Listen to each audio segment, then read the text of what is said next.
Olha, essa paz política ela é fundamental para que o Paraná passe por esse processo de transformação. Estamos vivendo em Brasília uma grave crise institucional, uma guerra entre os poderes, não há mais diálogo entre os poderes, uma grande interferência dos poderes nos outros poderes. Estamos vendo aí o Congresso Nacional aprovando leis importantes e ministros do Supremo com decisões monocráticas suspendendo, anulando leis aprovadas pelo Congresso Nacional.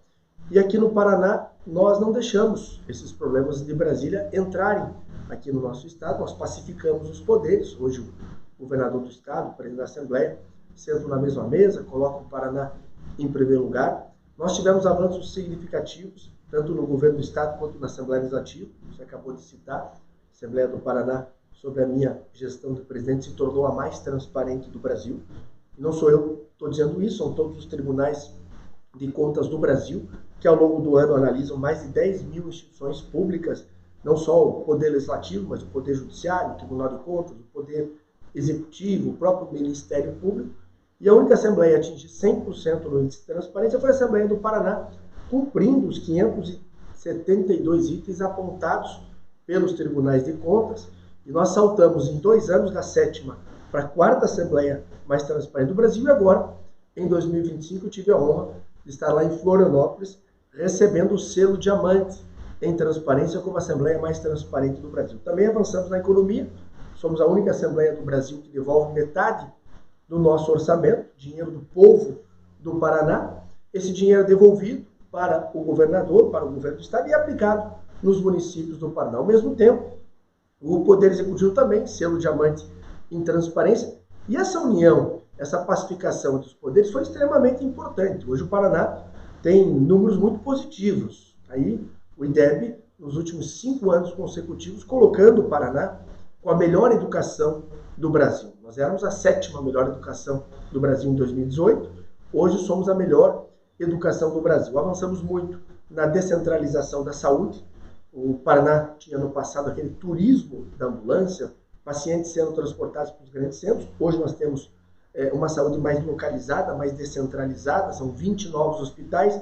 Se você contabilizar os reformados e ampliados, são 50 hospitais. Temos o maior programa habitacional do Brasil, mais de 140 mil casas populares. Somos o estado mais sustentado, com o maior crescimento econômico do Brasil, o maior crescimento industrial. Então, o Paraná passou por esse processo de transformação, avançou, claro, que o nosso setor produtivo, a iniciativa privada, tem um papel muito importante nisso, mas essa união entre os poderes, um presidente da Assembleia e um governador que priorizam políticas públicas, que não perdem tempo brigando na vida pública e que tem esse diálogo permanente com quem investe, com quem gera empregos no Estado, fez com que o Paraná prosperasse nos últimos anos.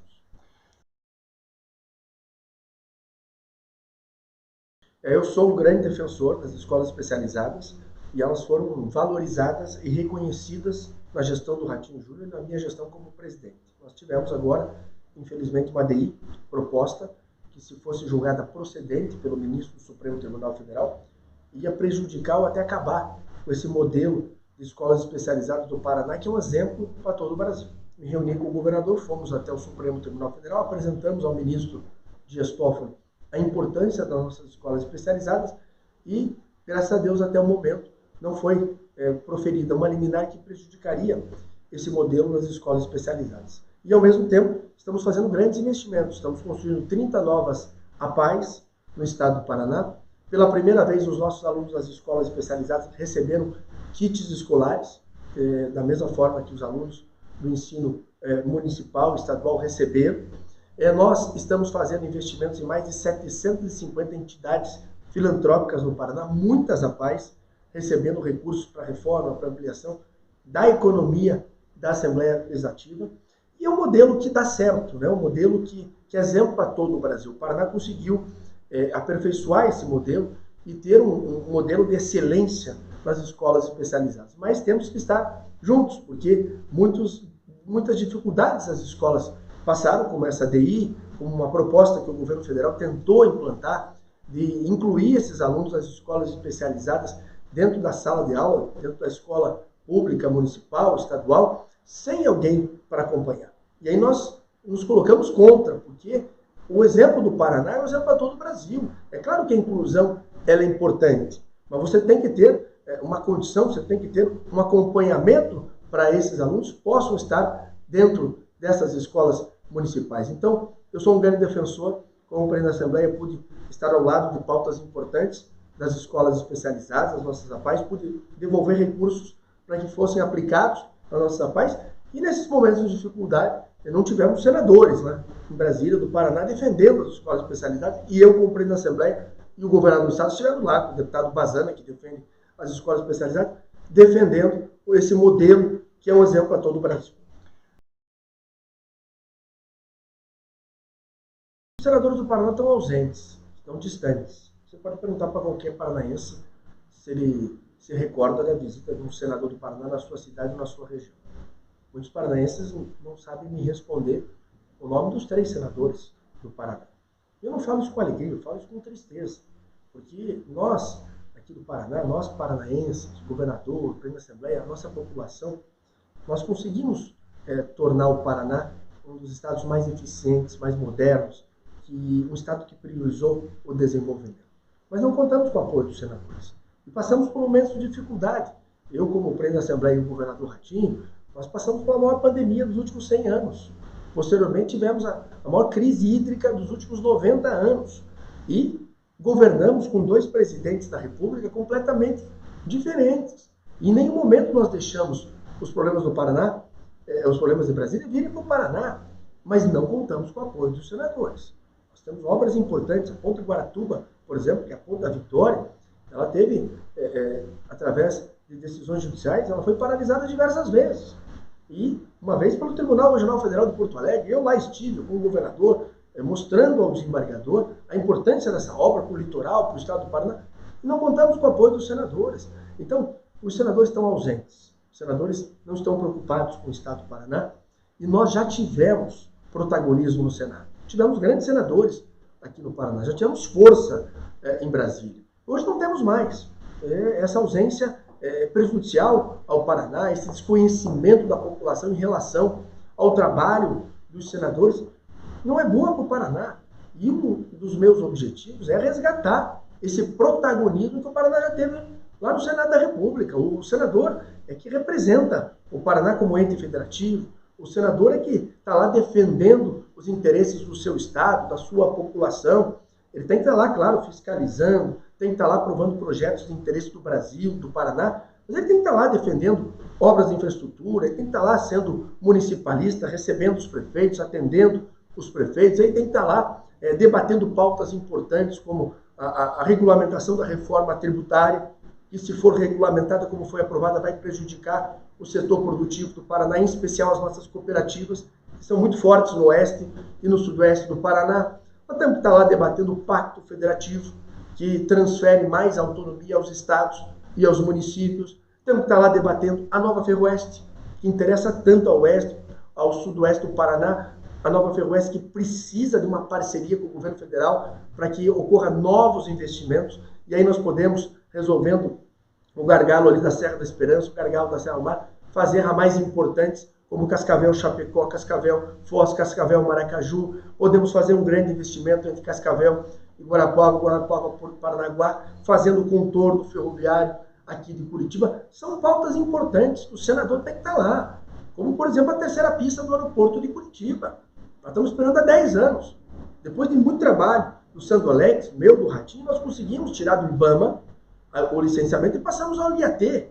E até o final do ano teremos o início da terceira pista do aeroporto de Curitiba. Agora, cadê os nossos senadores para sentar com o presidente do IBAMA e mostrar a importância dessa obra para o estado do Paraná? Uma terceira pista permite que o avião de carga decole daqui e vá direto à Europa, vá direto aos Estados Unidos. Um voo de turismo que vem de Lisboa, que vem direto a Curitiba, possa sair de Curitiba direto a Lisboa com um tanque cheio. Então, são pautas muito importantes e essa minha pré-candidatura representa tudo isso. Eu conheço o Paraná por inteiro, conheço os 399 municípios do Paraná, sei a importância de Ampere, sei a importância de Dois Vizinhos, sei a importância de Curitiba, de Maringá, de Londrina, de Mato Rico. O Paraná por inteiro. É importante que o senador conheça o Paraná. E conheça a vocação de cada região. O que o sudoeste do Paraná precisa que é muito forte na proteína animal, é muito forte no agro, na agricultura familiar, é diferente da região metropolitana de Curitiba. Nós precisamos gerar empregos, precisamos fazer obras de infraestrutura, em especial nessas cidades conurbadas. Então são pautas importantes e eu quero ser um senador presente, quero ser um senador que defenda o interesse do meu estado e quero ser um senador que esteja ao lado do próximo governador. O governador e o senador têm que estar juntos em Brasília, defendendo, buscando recursos e colocando o estado em primeiro lugar.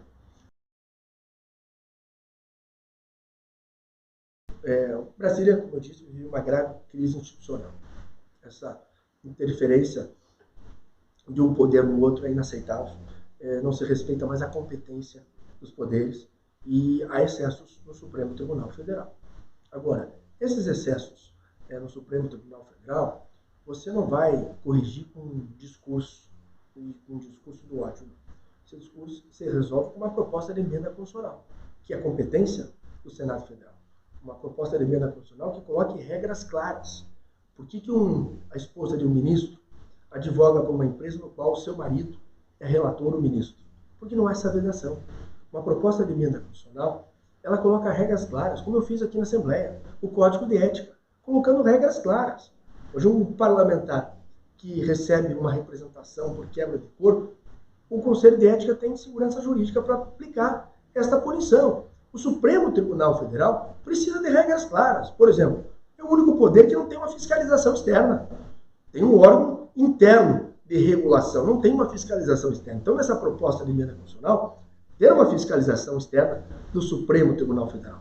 Colocar uma vedação para parentes de ministros de até terceiro grau de advogarem na Corte. Você dá uma transparência, por exemplo, nas palestras feitas pelos ministros do Supremo. Você colocar lá no portal da transparência do Supremo o valor da palestra, a empresa que contratou, vedando que os ministros possam proferir palestras a empresas com interesses jurídicos no Supremo Tribunal Federal. Você colocar uma quarentena após a aposentadoria dos ministros e mudar a regra da indicação.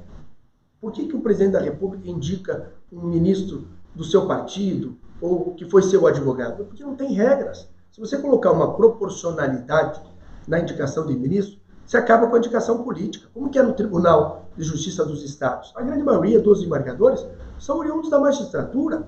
Existem vagas oriundas para a lista tríplice do Ministério Público do Estado e para a lista tríplice da OAB. Você pode fazer no Supremo da mesma forma. São 11 ministros, 7 vagas.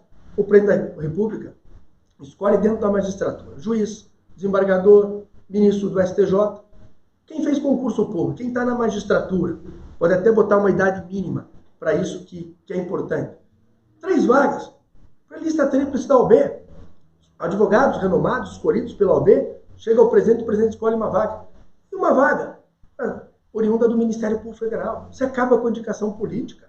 Você acaba... O Senado tem que debater muito isso. É muito importante. Os excessos cometidos pelo Supremo, mas debater resolvendo. Não debater com o discurso. O discurso não resolve. É importante você fiscalizar através do discurso, mas é importante você agir. Então, proposta de emenda constitucional, regras claras, acaba com os excessos do Supremo, acaba com a indicação política, acaba com esse debate sobre o impeachment ou não, que você tem que votar baseado em provas, e me perguntaram se eu votaria a favor do impeachment de 2 ministros, e eu já disse, claro, voto a favor, por quê? Porque há provas, mas sem viés ideológico, sem viés partidário. Um senador num processo de impeachment tem que votar como juiz, baseado em provas. E é claro que existem provas em relação a 2 ministros. É inaceitável a esposa do ministro advogar por uma empresa que tem uma multa de 10 bilhões e o relator do caso ser o seu marido. Como também é inaceitável a esposa do ministro ter um contrato de 129 milhões de reais com um banco que tem interesse jurídico e está, em caso, com o seu marido, que é relator. Então, aí sim, mas sem viés ideológico. Eu não posso votar pelo impeachment ou não, porque o ministro é daquele ou do outro partido. A gente tem que votar baseado em prova. Então, em relação a esses excessos, eu serei um senador que vou estar lá fiscalizando. Mas eu quero sair da teoria, eu quero ir para a prática, sair do discurso, o resultado. O resultado é proposta de emenda constitucional. Eu fiz aqui, Código de Ética, regras claras. O parlamentar aqui quebrar decoro, vai para o Conselho de Ética, o Conselho de Ética tem segurança jurídica. É o que nós temos que fazer em relação ao Supremo Tribunal Federal. Porque só se debate essa pauta ideológica. É um lado tentando destruir o outro. O Senado não debate mais o Brasil. Nós vamos debater o Brasil, a questão da segurança pública. Nós temos aí índices altíssimos de criminalidade em estados como Rio de Janeiro, como a Bahia. Temos aí pesquisas que mostram que mais de 30% da população desses estados está vinculada ao PCC, ao Comando Vermelho, a milícias. Então não se debate mais o Brasil, nós temos que deixar essa pauta ideológica de lado. Essa ideologia não resolve o problema da segurança pública, da saúde, da educação, não coloca prato de comida na mesa de ninguém. É um debate sobre o Brasil. E o Senado precisa fazer esse debate. Uma pauta importante. Nós tivemos agora, infelizmente, um caso em Campo Mourão, de um jovem de 16 anos que entra num bar e matou 3 pessoas. A maioridade penal nós temos que debater. Você tem que diminuir a questão da idade. Não pode um jovem com 16, 17 anos, que muitas vezes tem uma família, tem um filho, trabalha, não tem responsabilidade penal, tem que ter responsabilidade penal. Esse é um debate importante. E nós temos que voltar a debater no Senado as políticas públicas. Programas habitacionais, a educação, a saúde, esse pacto federativo. Os estados precisam ter mais autonomia. Eu, por exemplo, e não tenho dúvida que é muito difícil você conseguir fazer isso no Senado, mas eu defendo a autonomia para as assembleias legislativas debaterem a legislação e votarem sobre a legislação penal. Eu não tenho dúvida que a Assembleia do Paraná aumenta a pena para estuprador. Eu não tenho dúvida que a Assembleia do Paraná aumenta a pena para crimes de feminicídio. Eu não tenho dúvida que a Assembleia do Paraná ia legislar com muita responsabilidade sobre isso. Agora, o Congresso não debate mais. É uma crise, é o Supremo interferindo no Congresso, é o Congresso não votando mensagens do Poder Executivo. Essa grave crise institucional, essa polarização, essa pauta, ela é prejudicial para o Brasil. Nós precisamos voltar a debater o Brasil como nós estamos no Paraná, que não perdemos um minuto do tempo brigando. Que eu, o governador do Estado, apresento o nosso... Nós colocamos o Paraná em primeiro lugar e debatemos os temas do Paraná. Então o Senado precisa voltar a debater o Brasil. E eu sou um pré-candidato que conheço o Paraná por inteiro, aprovei mais de 300 leis aqui na Assembleia Legislativa, tenho essa experiência administrativa de presidente da Assembleia e a gente precisa voltar a ter esse debate importante. O Brasil precisa voltar a debater. Não pode mais 3, 4 dias, 5 dias debatendo a cor do chinelo ou a propaganda do chinelo. É um debate importante e nós defendemos que o Brasil volte a debater e defendemos aqui no Paraná a continuidade dessa paz política que é importante para o nosso Estado. Primeiro, a questão da transparência. Acho que nós podemos ter um Senado também que tem um grande orçamento, tendo uma economia e devolvendo recursos para o Poder Executivo. Isso é importante. Essa questão da transparência e da economia, ela é fundamental. É o que nós fizemos aqui. Nosso portal da transparência, por exemplo, tem todas as informações da Assembleia. E foi o portal que teve o reconhecimento dos tribunais de contas por total transparência e nos fez ganhar o selo diamante de transparência. A questão da transparência e da economia, ela é fundamental. Por que a Assembleia do Paraná economiza 50% do seu orçamento? E nós não aumentamos cargo de comissão, nós não construímos novos prédios, nós não fizemos reformas, ampliações. O Senado pode fazer isso, essa questão da transparência e da economia. E a questão desse diálogo entre os poderes. Eu acho que essa experiência que eu tenho, sentar com os senadores, mostrar essa importância de que os poderes são independentes, mas eles devem viver em harmonia. Esse debate do Supremo Tribunal Federal é um debate que está tomando tempo do Senado, da Câmara, e é um debate que acontece no Brasil. Isso se resolve como? Acabei de dizer, não é com discurso. É sentar com o Supremo e dizer, olha aqui, ó, o Senado Federal vai apresentar uma proposta de emenda constitucional. Vocês podem contribuir aqui com o texto, mas nós vamos ter que fazer algumas vedações. É inaceitável, eu não posso aceitar. Eu sou presidente de um poder, que um poder não tem uma fiscalização externa. Tem que haver uma fiscalização externa. Eu tenho um Ministério Público aqui, toda semana me mandando ofício, requerimento, pedindo informação. Tribunal de Contas julga as minhas contas todos os anos. Cada ato aqui, cada licitação, passa pelo Tribunal de Contas. Então, o Senado precisa ter pessoas que têm essa capacidade de dialogar. E eu tenho essa capacidade, junto com o governador, nós fazemos parte dessa nova geração de político, e não falo nova de idade, é nova de ideias, de cabeça para frente, que quer modernizar, que quer desburocratizar, que quer diminuir o tamanho da máquina pública. Então, esta geração precisa estar no Senado, precisa estar na Câmara Federal, para a gente recuperar esse debate no Brasil. O Brasil precisa debater o Brasil, é fundamental isso. São problemas gravíssimos que nós temos. A questão do feminicídio, que nós debatemos muito aqui, aprovamos muita lei, nós temos um aumento enorme de feminicídio no Brasil. E por que o Paraná reduziu em 20%? Com leis efetivas. Eu aprovei aqui, em 48 horas, uma lei encaminhada, uma mensagem encaminhada pelo Poder Judiciário, que criou uma Câmara especializada do Tribunal de Justiça exclusiva para julgamento de crimes de violência doméstica. O que acontecia? Morosidade. O agressor saía de casa, não era julgado em primeira instância, demora, chegava aqui, caía numa Câmara comum e demorava, acabava dando prescrição. Agora não, agora tem uma Câmara especializada para julgar quem agride mulher no Paraná. Então, são pautas importantes que essa experiência me deu, que os 6 mandatos me deram, que o Senado precisa voltar a debater. Claro que não é fácil, são 81 senadores, mas hoje não temos os senadores do Paraná debatendo. Estamos debatendo, por exemplo, as ferrovias do Brasil. Tem uma Câmara lá, mista do Senado, da Câmara, debatendo ferrovias. Nós temos aqui uma ferrovia importante, a Ferroeste, a Malha Sul, parte é Ferroeste, parte é Malha Sul. Temos o contorno ferroviário de Curitiba. Curitiba é a capital mais inteligente, mais inovadora, mais tecnológica e é a capital com o maior número de acidentes de trem de carga do Brasil. E a Malha Sul vai ser renovada ano que vem.